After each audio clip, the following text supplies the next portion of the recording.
Hi friends, ఆరోగ్యం కాపాడుకోవడానికి పాజిటివ్గా ఆలోచిస్తే సరిపోతుందా? ఆస్తులుంటే సరిపోతుందా?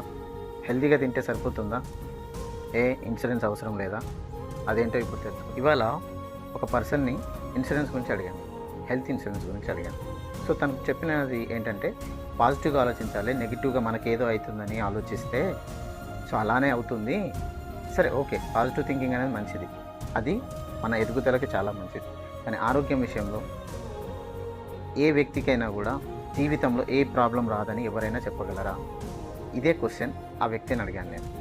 సో ఎందుకు నెగిటివ్ ఆలోచించాలి, పాజిటివ్గానే ఆలోచించవచ్చు కదా అని అడిగారు.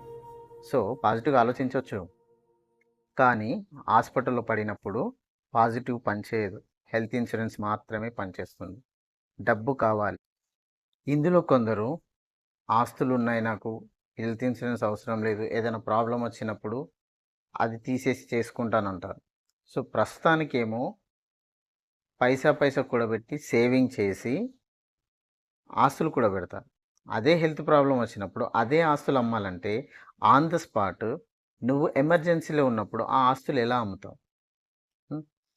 దాంతోపాటు అదే ఆస్తులు నీకు అప్పటిదప్పుడు తీసేయాలంటే నీకు ఎంతటి వస్తువుని ఎంతకు అమ్మగలుగుతావు? అప్పుడు తీసుకునే వాళ్ళు ఎవరు? నీ ప్రాణాల కన్నా విలువైంది అది. వేలతో పోయేదాన్ని లక్షల్లో బర్డెన్ అయ్యేలాగా చేసుకోవడం అంటే అది.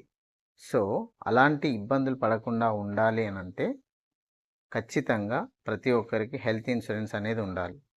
సో మీకు హెల్త్ ఇన్సూరెన్స్ గురించి ఇంకా ఏమైనా సలహాలు సూచనలు కావాలంటే స్క్రీన్ మీద ఉన్న నెంబర్కి కాల్ చేయండి, నేను మీకు అందుబాటులో ఉంటాను. ఈ వీడియో మీకు నచ్చితే లైక్ చేయండి, 10 మందికి షేర్ చేయండి, వీలైతే మా ఛానల్ని సబ్స్క్రైబ్ చేయండి.